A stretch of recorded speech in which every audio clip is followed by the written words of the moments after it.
The bitter winter wind sliced through Joanna's thin jacket as she trudged home after her bartending shift, fingers numb and cheeks stinging from the cold. The abandoned train tracks loomed ahead, a shortcut she usually avoided but desperately needed tonight, her worn boots crunching against frozen gravel as she quickened her pace. A flash of expensive fabric caught her eye, incongruous against the urban decay, and she stopped abruptly, heart hammering against her ribs. A teenage boy lay crumpled near the rusted tracks, his pale face ghostly under the flickering street lamp, designer clothes a stark contrast to the grime surrounding him. Joanna dropped to her knees beside him, pharmacy textbooks tumbling from her backpack as she frantically checked for a pulse. Relief washed over her when she felt the faint but steady rhythm beneath her fingertips, though the boy remained unresponsive despite her gentle attempts to rouse him. With trembling hands, she searched his pockets for identification, finding instead a sleek phone with a lock screen showing missed calls from Dad. Desperation overriding hesitation, she pressed the callback button and held her breath as it connected on the first ring. "Where the hell are you, Colin?" The voice that answered was razor-sharp, controlled, but unmistakably dangerous, sending an involuntary shiver down Joanna's spine. The calculated patience in his tone suggested a man accustomed to being obeyed without question. "Sir, I'm not Colin. I found a teenager unconscious near the abandoned train tracks on West Maple," Joanna explained hurriedly, her voice steadier than she felt. "He's breathing but won't wake up, and your number was the last one he called."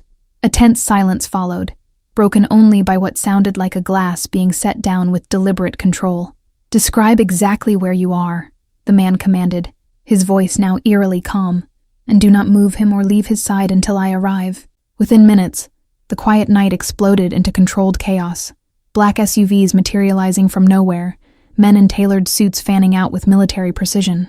At their center stood a tall figure whose mere presence seemed to alter the atmosphere, his expensive overcoat flapping in the wind as he strode directly toward Joanna. Steel-gray eyes assessed her with clinical detachment as he knelt beside his son, checking vitals with practiced efficiency before nodding almost imperceptibly to one of his men. "You stayed with him when others would have walked away," he remarked, his gaze returning to Joanna with unexpected intensity. "I'm a nursing student," she replied, hugging her arms against the cold, suddenly aware of how out of place she looked among these men with their concealed weapons and silent communication. "He needs medical attention." His breathing pattern suggests it could be neurological. The man, who introduced himself only as Mr. Kovatch, surprised her by offering his card, expensive paper heavy between her frozen fingers. "My son has a rare condition," he stated flatly, watching his men carefully transfer Colin to a waiting vehicle. "You showed both intelligence and compassion tonight." 3 days later, Joanna's rickety apartment buzzer rang unexpectedly, revealing a suit-clad driver with an envelope containing an address and a staggering job offer. The elegant script detailed a position as Colin's personal medical companion, with compensation that would eliminate her student loans overnight. Standing at the crossroads of her ordered, struggling existence and a door into the unknown, Joanna stared at the card long after the driver departed. The prestigious North Philadelphia address belonged to a family name whispered in fearful tones throughout the city, the Kovatch empire, built on blood and secrets. Morning classes forgotten, Joanna researched furiously, uncovering sparse but chilling details about Victor Kovatch, the chess prodigy turned ruthless businessman, whose legitimate enterprises barely concealed his control of the city's underworld. What terrified her most wasn't his rumored brutality, but how tempting his offer felt in her freezing apartment. The Kovatch estate sprawled behind imposing gates, centuries-old stone gleaming against manicured grounds that seemed to exist in a different reality from Joanna's world. Security personnel tracked her approach with subtle earpieces and concealed weapons, their respectful nods barely masking their assessment of this newcomer. Victor Kovatch awaited her in a study that smelled of leather and power, afternoon light casting his sharp features into stark relief. "Colin's episodes are becoming more frequent," he explained without preamble, sliding a medical file across his immaculate desk. "The household staff are trained for basic intervention, but they lack your instincts." Joanna scanned the extensive documentation of a rare neurological condition, causing unpredictable seizures and unconsciousness, precisely what she'd suspected that night by the tracks. The experimental treatments listed would cost more than she could earn in a lifetime, explaining both Colin's survival and his father's desperate search for solutions. "You'll have your own suite adjacent to my son's rooms," Full access to our medical facilities, and a private driver, Victor continued, studying her reaction with the same intensity he might analyze a business adversary. In return, you provide 24-hour monitoring with the discretion that our family situation requires. The family situation became immediately apparent as Joanna settled into her new quarters. Colin's mother had vanished years ago, leaving behind whispered rumors and a collection of untouched perfume bottles in a locked bedroom wing. The mansion staff operated with military precision, their carefully neutral expressions revealing nothing about their employer.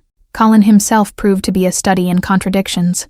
Brilliant but isolated, his medical condition having shaped a childhood devoid of normal teenage experiences. His initial hostility toward Joanna barely concealed his exhaustion with being treated as perpetually fragile. "Another nurse to follow me around and report to my father," he muttered during their first meeting, intelligent eyes challenging her from beneath a fringe of dark hair. "Let me guess, you'll pretend to be my friend while counting down the hours until your shift ends."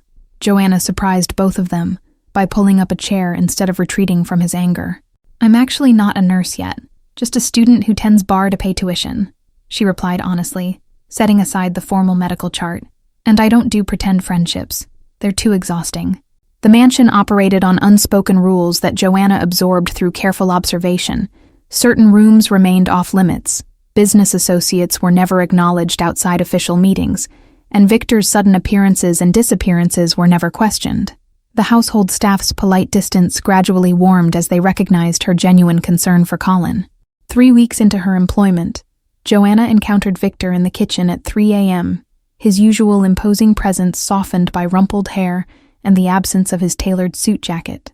He acknowledged her with a slight nod before returning his attention to a stack of documents, their usual employer-employee dynamic temporarily suspended in the liminal space of early morning. "He asked about school today," Victor remarked without looking up, referring to his son with the careful tone of someone discussing a precious but volatile investment. "He hasn't mentioned wanting to return since the incident last year."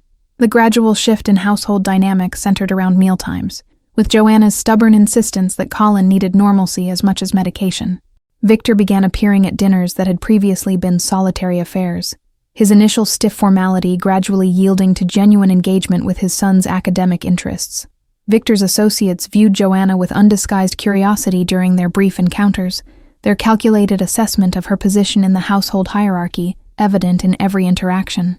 A particularly imposing lieutenant named Breslin watched her with particular suspicion, his whispered conversations with household security ceasing abruptly whenever she appeared.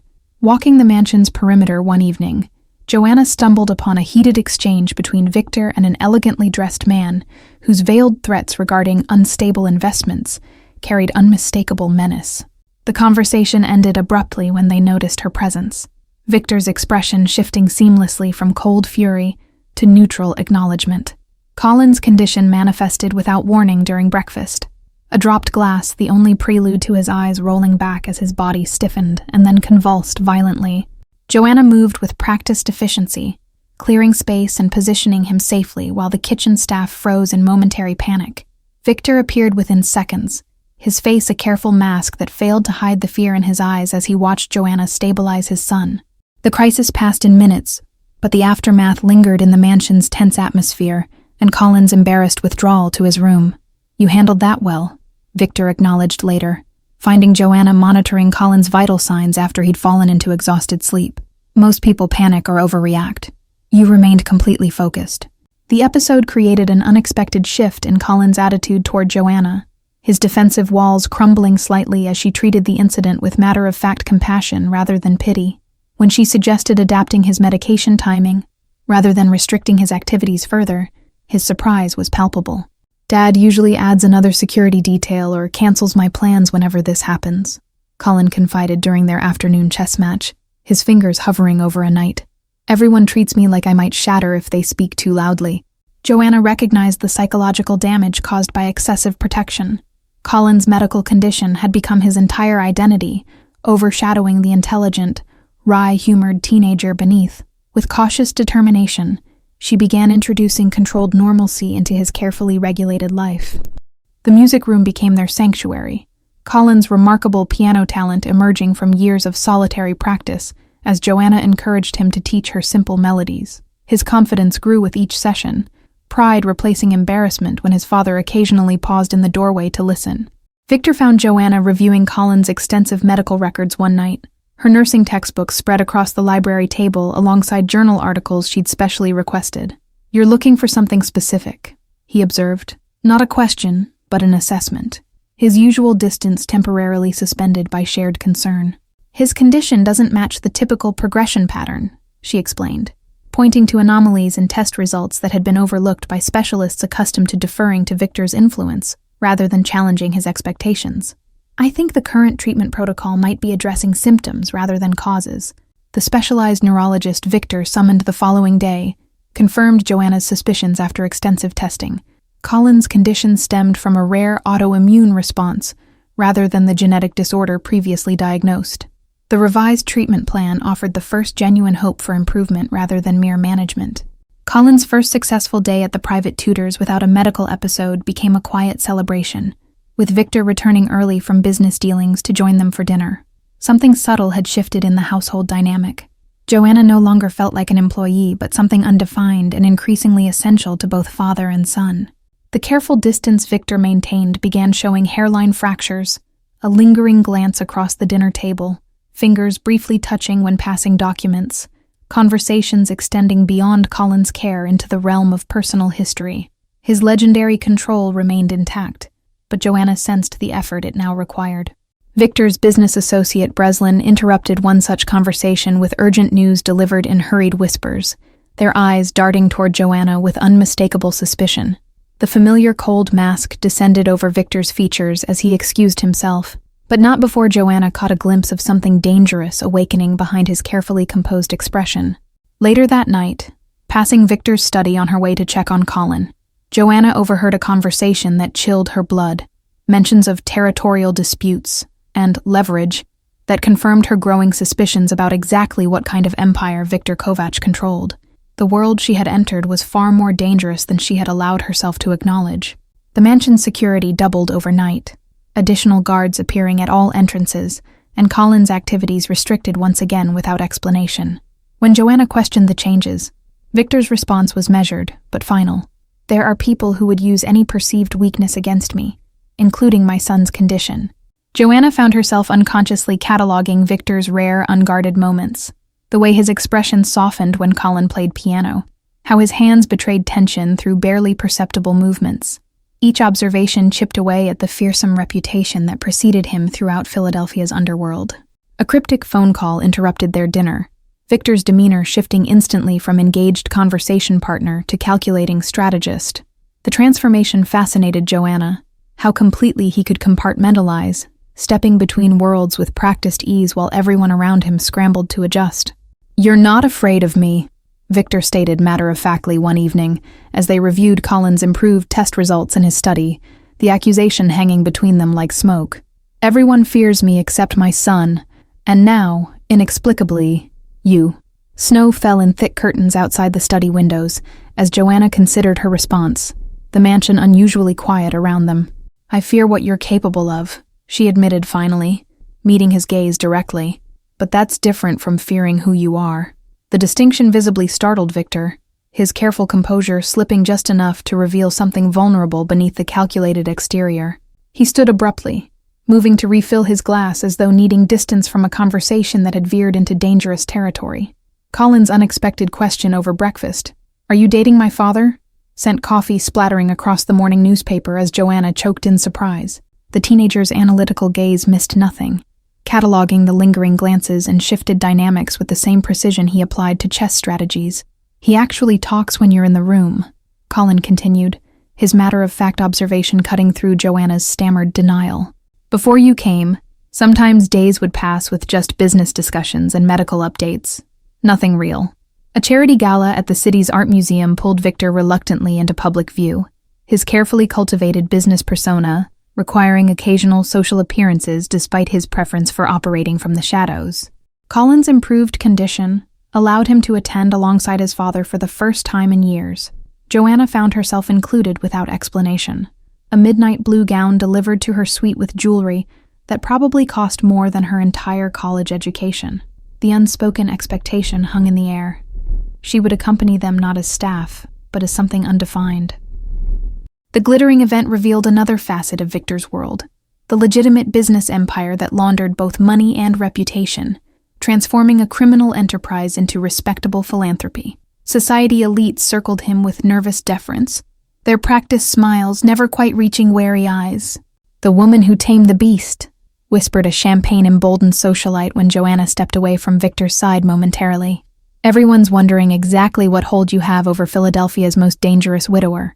Victor's hand at the small of her back when they rejoined the crowd felt simultaneously protective and possessive, the casual intimacy of the gesture belying their undefined relationship. His usually impenetrable expression flickered with unmistakable jealousy when the museum director engaged Joanna in animated conversation.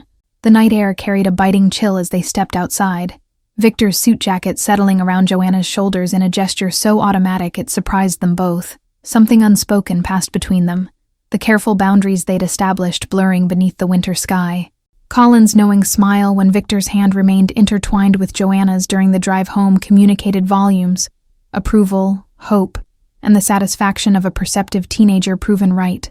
The mansion that had initially felt like an elegant prison had somehow transformed into something dangerously close to home. The illusion shattered the following morning with Breslin's urgent arrival, his hushed conversation with Victor in the hallway, containing fragments about monitoring and leverage that sent ice through Joanna's veins. Victor's careful mask slipped back into place when he noticed her presence, but not before she glimpsed genuine fear in his expression. The black sedan appeared with increasing frequency on Joanna's weekly visits to her apartment to collect mail and check on her elderly neighbor. Initially dismissing it as paranoia, born from months in Victor's suspicious world, she couldn't ignore the same vehicle idling outside her pharmacy class 2 days later. "You're being followed," Victor confirmed that evening, his controlled fury evident in the too precise way he set down his pen when she mentioned her concerns. "I've had security tracking the surveillance since it began last week. They're professionals, but not mine." Photographs spread across Victor's desk revealed grainy images of Joanna at various locations, entering her apartment building, shopping at a corner market, meeting her former roommate Penny for coffee. The methodical documentation of her routine sent a chill down her spine more effectively than any overt threat. The university library provided unexpected sanctuary, as Joanna researched Philadelphia's criminal landscape, carefully constructed queries yielding information about the Kovatch operation and their primary rivals, the Westbrook family, whose territory bordered Victor's with increasing friction. Recent police reports documented escalating violence between the organizations. Colin's improved health allowed him to begin limited attendance at an exclusive private academy, his father's security detail disguised as ordinary staff monitoring from a careful distance. The fragile normalcy they'd constructed felt suddenly threatened by unseen watchers tracking their movements. A private investigator hired by Victor confirmed Joanna's worst fears. Someone had accessed her medical school records, investigated her student loans, and interviewed her former neighbors. The systematic intrusion into her life extended to phone records revealing regular calls to her former roommate Penny. "They're building a profile," Victor explained, his voice clinically detached despite the muscle ticking in his jaw. "Identifying pressure points, relationships that could be leveraged, standard procedure before making a move." The mansion's security protocols tightened further, staff movements restricted, and external communications monitored for potential breaches. Victor's business operations moved underground, meetings held in rotating locations with twice the usual security presence scanning for surveillance. Joanna's former roommate Penny called unexpectedly one afternoon, her voice tight with forced casualness as she suggested meeting for coffee, to catch up on everything. The unusual phrasing combined with Penny's avoidance of specific details triggered warning bells that Joanna couldn't ignore. Victor's security team confirmed Joanna's suspicions within hours. Surveillance footage showed Penny being approached by an unidentified man outside her workplace 2 days earlier. The brief interaction ended with her accepting an envelope before hurriedly looking around to see if anyone had noticed. "It's a trap," Victor stated flatly, studying the footage with narrowed eyes. "They'll be waiting to grab you both, using your friendship as the perfect lure to draw you out of our security perimeter." Joanna's phone buzzed with increasingly urgent texts from Penny over the next 2 days, each message more desperate than the last. Claims of financial emergencies and urgent need to meet becoming suspiciously insistent. The manipulation was obvious but effective, preying on Joanna's protective instincts. Colin sensed the growing tension, his perceptive gaze tracking the whispered conversations and security briefings that punctuated daily routines. "They're using your friend to get to you," he observed one evening, his adolescent directness cutting through pretense. "And they're using you to get to my father." The carefully constructed bubble around their lives developed hairline fractures as Victor's business associates began arriving at unusual hours, hushed strategy sessions extending deep into the night. Joanna caught fragments of conversations about territory encroachment and supply chain disruptions, suggesting a coordinated attack on the Kovatch operation. Her nursing textbooks provided unexpected strategic value as Joanna created a detailed map of Penny's likely movements based on medical school schedules and habitual routines. Victor studied her analysis with growing respect, incorporating her insights into security planning with the same consideration he gave his most trusted lieutenants. The elegantly scripted note arrived with Penny's student ID card, delivered by courier directly to Victor's business office rather than the mansion, a deliberate message that their security had already been breached. The photograph accompanying it showed Penny bound to a chair, fear evident in her eyes despite the defiant tilt of her chin. "Such a shame to involve innocent students in business matters," read the message signed simply with the Westbrook family crest.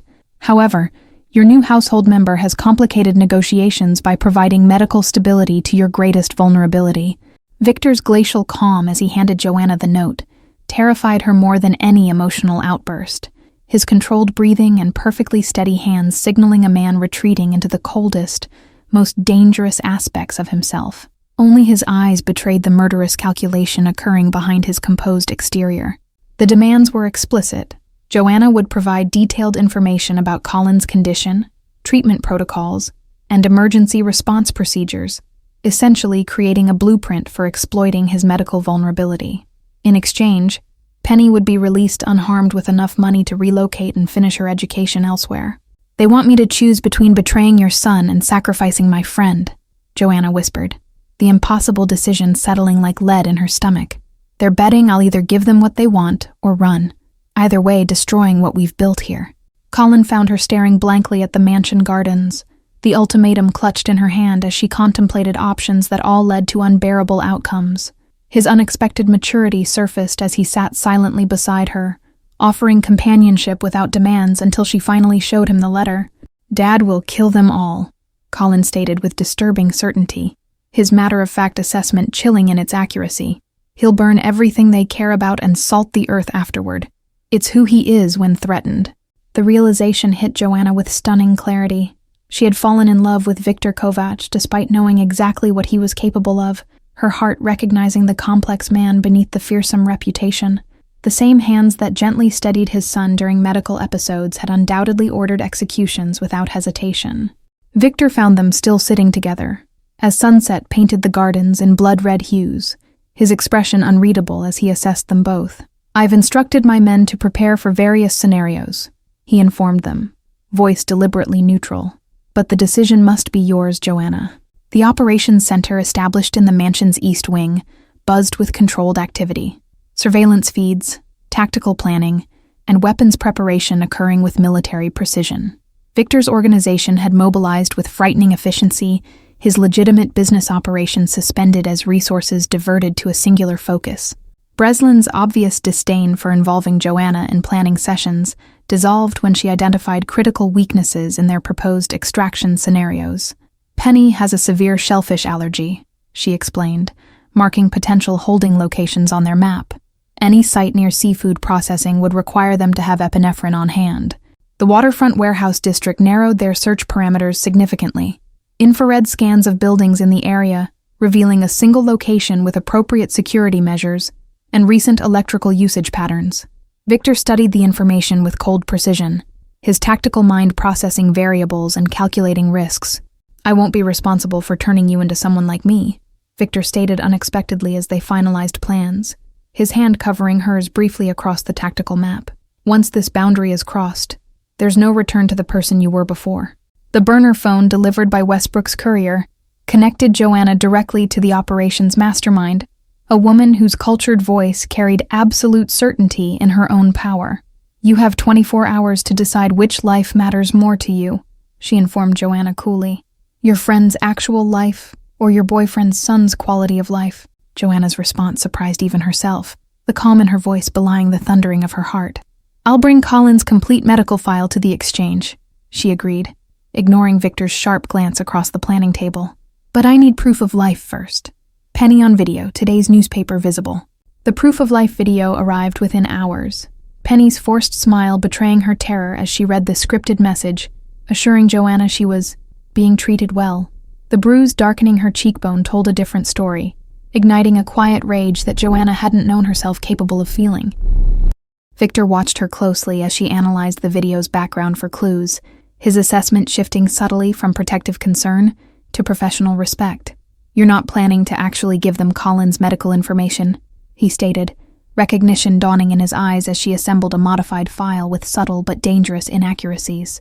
"I'm giving them exactly what they expect. A desperate friend willing to betray your family to save someone she cares about," Joanna replied, her fingers steady as she adjusted medication dosages and emergency protocols in ways that would appear legitimate but potentially catastrophic if implemented. The modified files completed, Joanna faced Victor across his study as midnight approached, the weight of their impending operation settling between them. "You've transformed this household in ways I never anticipated," he admitted, rare vulnerability bleeding through his carefully maintained facade. Colin insisted on being included in the tactical briefing, his analytical mind processing operational details with surprising sophistication for a 14-year-old. "If they've been watching us, they know about my episodes," he observed thoughtfully. "We should use that assumption against them." Breslin grudgingly incorporated Colin's insights into their approach strategy, using the appearance of his condition as tactical misdirection while positioning extraction teams. The teenager's contributions earned him newfound respect from Victor's men, previously inclined to view him solely as a vulnerability requiring protection. "I need to be the one who goes to the exchange," Joanna insisted, cutting through the objections of Victor's security team with quiet determination. "They're expecting a desperate nursing student, not a professional tactical unit. Any deviation will put Penny at immediate risk."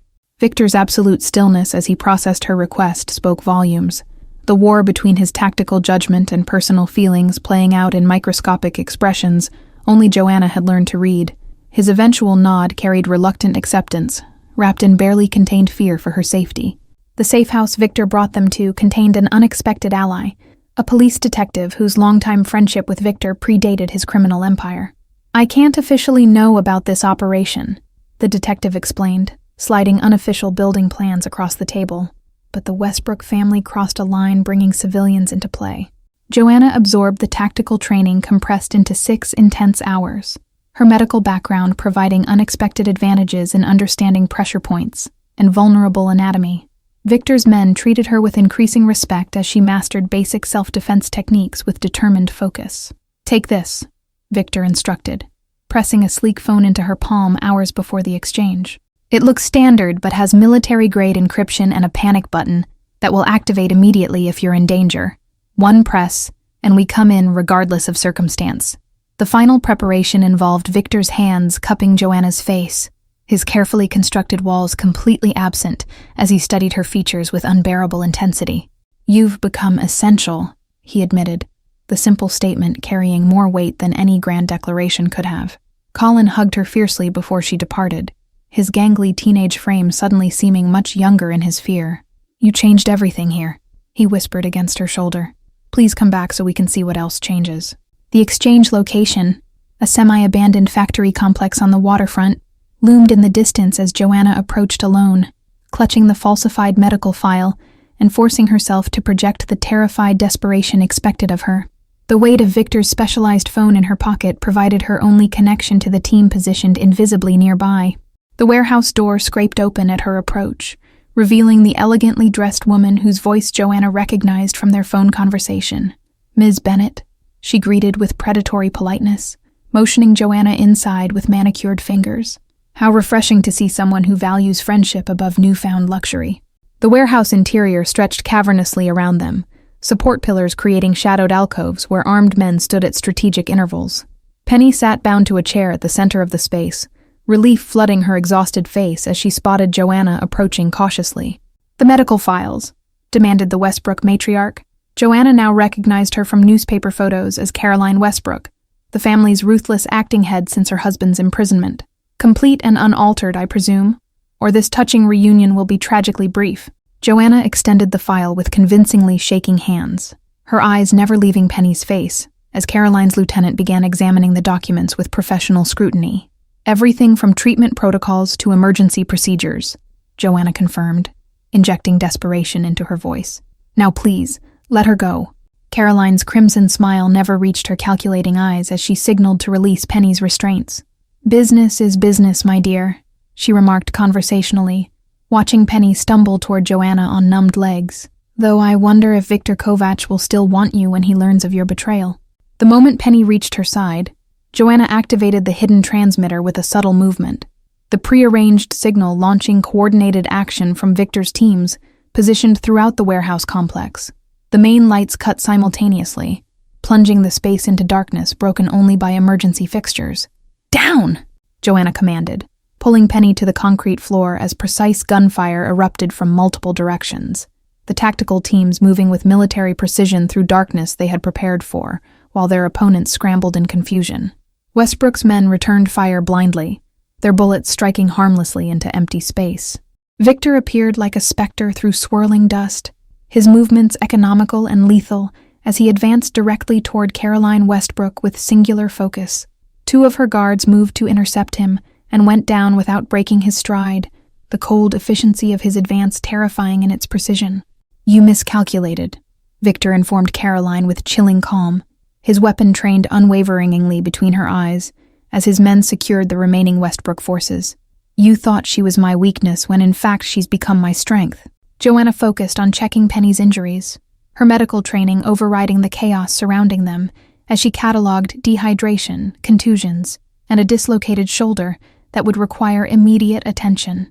The battlefield calm that had carried her through the operation remained steady despite the gunfire still echoing in distant parts of the complex.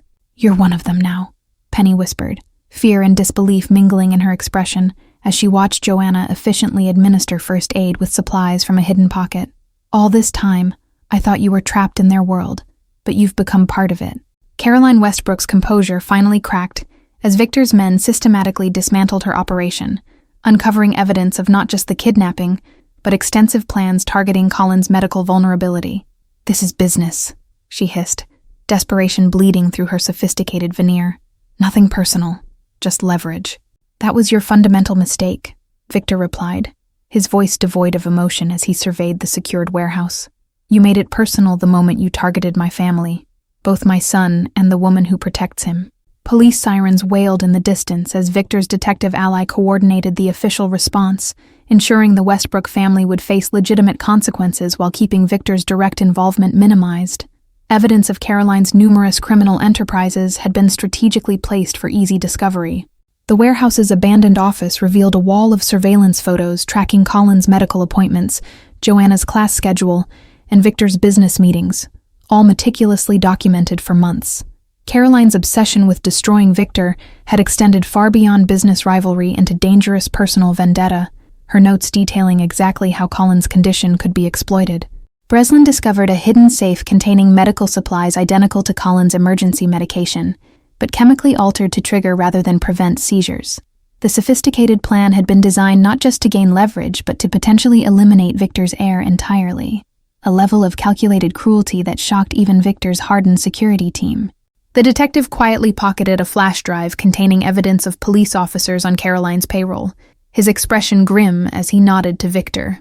The unspoken agreement between them, that certain information would remain between them while other evidence went official, reflected the complex moral territory Joanna had entered, where justice operated on multiple levels simultaneously. Colin broke protocol by leaving the secure vehicle, rushing toward Joanna with a mixture of relief and concern as medics attended to Penny nearby. His uncharacteristic display of emotion, hugging her fiercely before checking for injuries, highlighted how thoroughly she had been integrated into their family unit. "You came back," Colin whispered, echoing his earlier words with trembling relief as Victor joined them, his usually impenetrable facade showing hairline fractures of naked emotion. The three of them stood united amidst the controlled chaos of the operation's aftermath, a family forged in crisis rather than blood. Penny watched their interaction with dawning comprehension, the genuine care between them impossible to fake. "You didn't betray them at all," she realized, glancing at the medical file now being tagged as evidence. You set a trap using yourself as bait. The ride back to the mansion occurred in exhausted silence, Victor's hand firmly clasped around Joanna's as though afraid she might disappear if he released his grip. The night's events had irrevocably altered their relationship, crossing boundaries that could never be re-established. Morning light filtered through the mansion windows as Joanna explained her decision to Penny, not justifying her choices, but helping her friend understand the complex reality behind the headlines about Victor Kovatch. The conversation ended with tentative acceptance rather than complete understanding, a fragile bridge between disparate worlds. I've arranged for her education to be fully funded at any medical school of her choice, Victor informed Joanna later, his practical solution to Penny's safety typically direct. New identity, relocation assistance, complete security package, she'll be protected without being confined.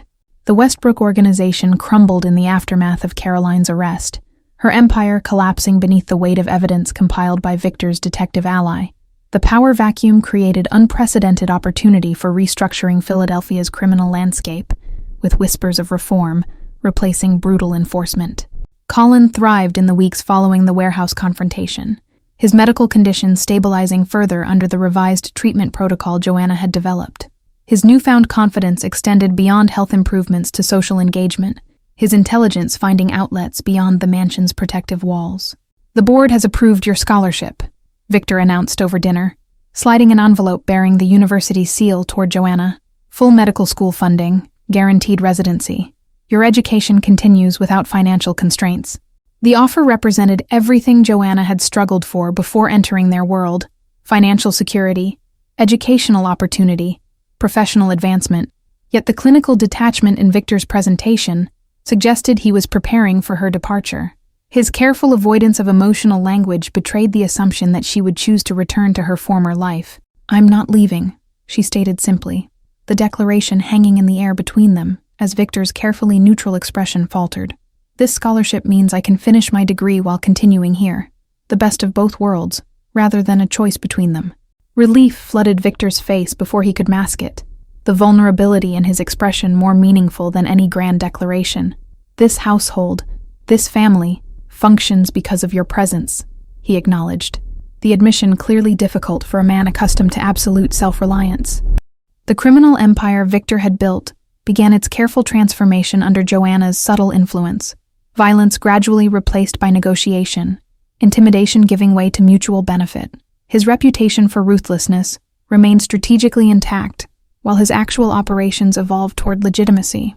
Colin's 16th birthday celebration marked a significant milestone, the first time Victor allowed business associates to witness his son's academic achievements, proudly displaying Colin's science award alongside family photos. The calculated risk of revealing personal attachment signaled a fundamental shift in how Victor viewed vulnerability, no longer weakness, but potential strength. Joanna found herself mediating disputes within Victor's organization, her outsider perspective proving valuable as his business model evolved toward legitimacy. Former enforcers retrained as security specialists, protection rackets transformed into genuine safety consultations, and Victor's strategic mind applied to legal market dominance rather than territorial control. The wedding rings Victor commissioned contained metal from the emergency medical alert bracelet Colin had worn during his worst episodes, a symbolic transformation of their shared history from crisis to celebration. The gesture, private and meaningful, reflected Victor's newfound ability to acknowledge past vulnerabilities while building something stronger from them. Colin's neurologist confirmed what Joanna had suspected.